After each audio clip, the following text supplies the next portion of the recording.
Ni dayon ba yung magsulod? Kabutan. Nanuwag na noon ta sa security guard po. Kung iyang gipax. Pati panawag ko kuwan, itulak na gani. Ilaw kasi magsabi ng totoo. Kan may atato ka ng Mahindra na kotse, Mahindra. Sus, disposable man. Bugoy. Ang kaapan ba ang driver ato edad 65 na. Relax sa day kay di ka sulod. Nga ako ato uli ko ay. Kaya na lang babao rin ko ni magi. Pandamay ni kinanawa magko-cooperate.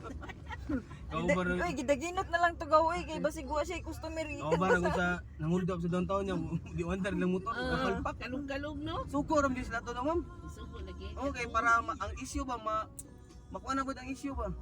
Mga dabunan. Oh, Asa nga itong Cagayan? Ang sa to siya? dili. Kuan sa Illustre? Dili, Bukidnon. Ang taga-asa tong katong isa katong nadaktan. Kay ang duha nakatakas man. nakatakas. Pero ang anadakpan mo inay dalatanan. Nakuha man to recover man tanan. Na-recover ang katong mga alahas. Galaw ga tong matawa na manghuld up ang motor gubaon pa jud. Mm. Pagkatara. Way manghuld up ni nana tarong eh. Nagdato sila